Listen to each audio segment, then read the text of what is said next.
All right, let's just jump right in because the title of this explainer, well, it's a bit of a bombshell. We're going to talk about why you should probably ignore most of your textbook.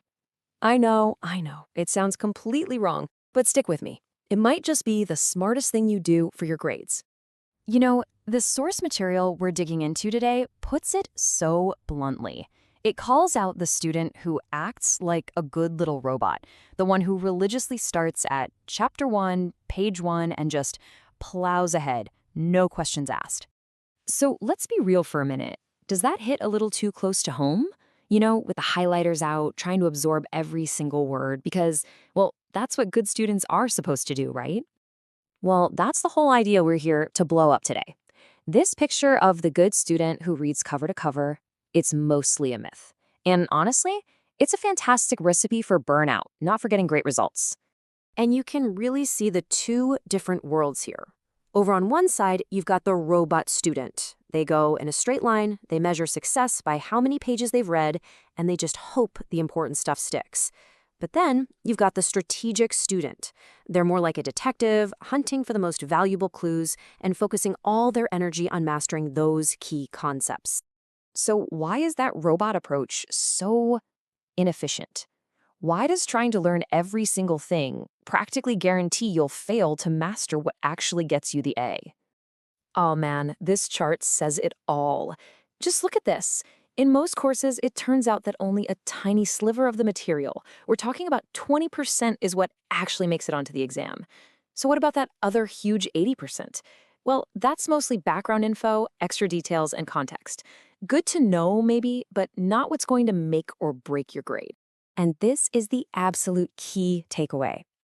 If you study a textbook from the first page to the last, you are spending 100% of your time on material where a massive 80% of it will have almost zero impact on your score. It's not a smart use of your energy. But what if there was a better way? A kind of cheat code for getting better results by doing less but more focused work? Well, there is, and it's all about understanding this incredibly powerful idea, the 80-20 rule. Now, you've probably run into this before, maybe called the Pareto principle. It's this super simple but profound observation that pops up everywhere, in business, in sports, in life. The idea is that the vast majority of your results, like 80% of them, come from a tiny fraction of your efforts, just 20%. And this right here is the game changer for any student. When you apply this to your classes, it means you can pretty much bet that only 20% of the concepts in your course are going to be responsible for 80% of the answers on your exam. The secret isn't how much you study, it's finding and mastering that critical 20%. So, how in the world do you find that magical 20%? You don't just guess. No, you become a detective. You have to reverse engineer the exam. Let me show you exactly how that works. The source material we're using has the best name for this strategy. It calls it the selective ignorance method. It's all about being smart about what you choose to ignore. Okay, so here's the three-step plan. First up, step 1, gather intelligence. This is your detective work. You need to get your hands on old exams, practice questions, review sheets, even the syllabus. You're basically looking for the trail of breadcrumbs your professor has already left behind. Next, step 2, identify patterns. You spread out all that intel you gathered and you look for what keeps showing up. What are the reoccurring themes, the question types they love to ask? This is how you find that golden 20%. And finally, step 3 is simple, focus and master. Once you know what that critical 20% is, you pour all your energy into mastering that material. You nail it down cold before you even think about looking at anything else. The other 80%, it can. So, you see, this brings us to what this whole thing is really about.